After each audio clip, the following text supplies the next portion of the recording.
everyone, and welcome. Today, we're really diving into a topic that I think is on a lot of people's minds, and that's Social Security. Yeah, it's a big one. It's a big one. It's something we all hear about, almost constantly, whether we're just starting our careers or thinking about, those retirement years. But it's also one of those things that can feel, honestly, a little bit like a mystery. Absolutely. It's one of those things you hear about. Mhm. Maybe you've seen the card, but like, what does it all really mean? Exactly. So that's what we're hoping to do today is like really kind of pull back the curtain and demystify Social Security. And lucky for us, we have an expert here to guide us through it. I'm happy to help unpack it all. So, to kick things off, can you take us back to the beginning? Like, what was going on in America when the idea of Social Security was even born? Well, you really have to picture America in the 1930s. The Great Depression, right? It had gripped the nation. Unemployment was rampant. People were losing their savings. It was a really, really difficult time for so many Americans. Yeah, that's putting it mildly. I mean, talk about economic turmoil. Absolutely. And, one of the groups that was hit particularly hard during this time were seniors.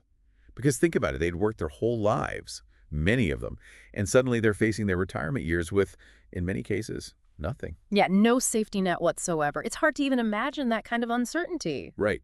And that's the context in which Social Security emerged. In 1935, President Roosevelt signs the Social Security Act.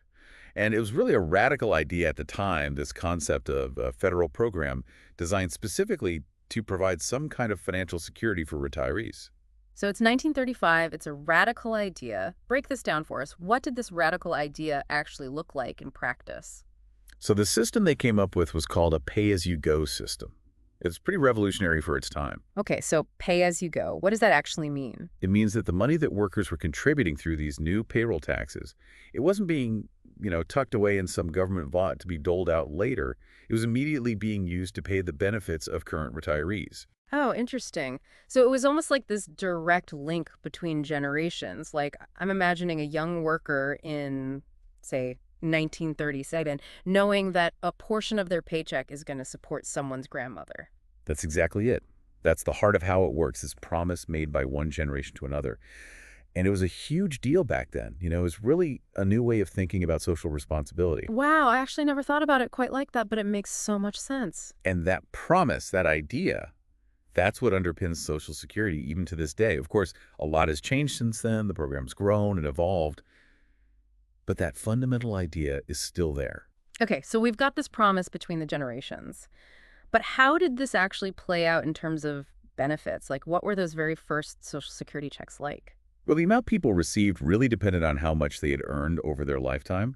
But generally speaking, those early Social Security checks, they were modest. We're talking, maybe a few tens of dollars a month. Tens of dollars a month, huh? That doesn't sound like a whole lot, even back then. No, you're right. It wasn't a fortune by any means.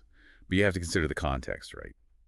For a lot of folks during the Depression, every little bit helped. It could have been the difference between having food on the table or not. Right. It was really about creating that bare minimum safety net, even if it wasn't much. Exactly, that basic level of support. Okay. And it's important to remember that Social Security wasn't just about retirement benefits. There was another key part to it, and that was disability insurance. Right. So if someone couldn't work because of a disability, Social Security was there to help. Right, so it's meant to provide a crucial safety net for anyone who couldn't earn a living because of a disability, regardless of their age. So it wasn't just about reaching a certain age. It was about having a safety net if something unexpected happened that prevented you from working. Precisely. And that's still so relevant today. Think about it. You could be working, paying into the system, and then boom, something happens.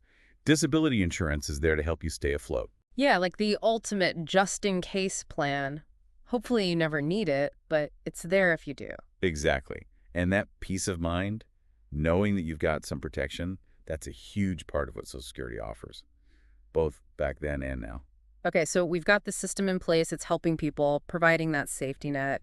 But let's talk about the financial side of things for a minute. You mentioned earlier that Social Security actually had those surplus years. How is that even possible? Because all we ever seem to hear about these days is how it's going broke. Well, for a good chunk of its history, Social Security was actually doing pretty well financially, believe it or not. Really? So what was the secret sauce back then? Well, a lot of factors came together. Mm. Remember those baby boomers we talked about earlier? They were entering the workforce in droves after World War II. and that meant a surge in payroll tax contributions. More workers paying it. Okay, that makes sense. Right, and at the same time, the number of people actually receiving benefits was relatively small.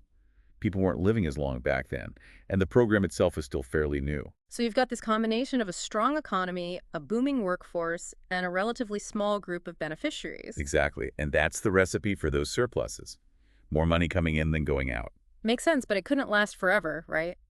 At some point, things had to shift. When did those surpluses start to dry up? So we had this, like, golden age of surpluses, but then things change. What happened? Well, it's all about demographics, really. Remember those baby boomers we talked about? The ones who were fueling all those surpluses? Yeah, huge generation. Huge generation, and they were working, paying into the system for decades. But now, they're starting to retire. Ah, so the baby boomers start cashing in. Exactly. And it's not just that there are more people retiring, which means more people eligible for benefits. People are also living longer, which is great news, of course. Right, longer lives. But longer lives also mean those Social Security checks are being paid out for a longer period of time. So more people receiving benefits and for longer. Okay, I see where the math starts to get a A little, little tricky, yeah. more than a little. And to add to that, wasn't there also the whole, like, 2008 financial crisis thing? That couldn't have helped. You're right, that definitely didn't help. The 2008 recession, it hit the economy hard, right? Fewer jobs, lower wages, all of that. And what happens when people are earning less? Less money going into Social Security. Exactly. So you've got this kind of perfect storm brewing. More people drawing benefits for longer periods and less money coming in through payroll taxes. And that's when those annual deficits really started to become a concern. Social Security was paying out more in benefits than it was taking in. Okay, so let's talk about those deficits then. Everyone always says Social Security is going broke, but is that really true? I mean, are we about to see it disappear? It's a common misconception that Social Security is bankrupt. But it's not true, at least not yet. Remember those surpluses that built up over the years? Yeah, those were some good times. They were. And that money, it's still there. It's been invested, it's grown, and it's acting as a sort of cushion, a reserve for the program. Okay, that's somewhat reassuring. But it sounds like we're not out of the woods yet. Right, and that's because if things continue on the current path, those reserves, that cushion, they're projected to be depleted sometime in the next decade or so. Okay, now that got my attention. So what happens then? The money's gone. Does Social Security just, like, disappear? It's not quite that dramatic. Social Security is actually designed to be adaptable. Hmm. Over the years, it's been adjusted and tweaked to meet the changing needs of the country. And that's what we're facing now, a need for some more adjustments. Okay, so what kind of adjustments are we talking about here? What are the options? Well, there are a few main avenues that are being discussed. One is increasing payroll taxes. So that portion of your paycheck that goes towards Social Security might go up a little bit. Yeah, I don't think anyone's going to be thrilled about that one. It's definitely a tough sell. But it is an option. Another possibility is raising the retirement age. Right now, full retirement benefits kick in around age 67, depending on when you were born. Bumping that up, even gradually, could help align the system with longer lifespans. So work a little longer, collect those benefits later. Yeah, that makes sense. And then there's the possibility of adjusting the benefits themselves, maybe tweaking the formula for how they're calculated, or maybe setting some limits on how much high-income earners can receive. There are lots of ideas out there. So lots of options on the table. Increasing revenue, adjusting eligibility, modifying the benefits. And I imagine each one comes with, its own set of trade-offs and arguments for and against. Absolutely. And that's why this is such an important conversation to have. It's not just about crunching numbers. It's about values, about priorities. It's about deciding as a society what kind of safety net we want Social Security to be as we move forward. That's such a good point because it's easy to get caught up in the dollars and cents of it all. But at its core, Social Security, it really is about people. It's about that promise we talked about earlier. Exactly. A promise between generations. A promise to ensure that everyone has at least some measure of security no matter what life throws their way. And that is a promise worth keeping. Well, on that note, I think we've covered a lot of ground today, but more importantly, I think we started a really important conversation. Social Security, it's something that touches all of us. Whether we're years away from retirement or just starting our careers, it's part of our story. It's part of our future. It is. And staying informed, engaging in these discussions, it's crucial because ultimately the future of Social Security, it's in our hands. Absolutely. Couldn't agree more. Well, thanks for taking this deep dive with us, everyone, and a huge thanks to you, expert, for sharing your expertise with us today. My pleasure. Thanks for having me. And remember, everyone, this conversation doesn't end here. Keep learning, keep asking questions, and stay engaged. Until next time.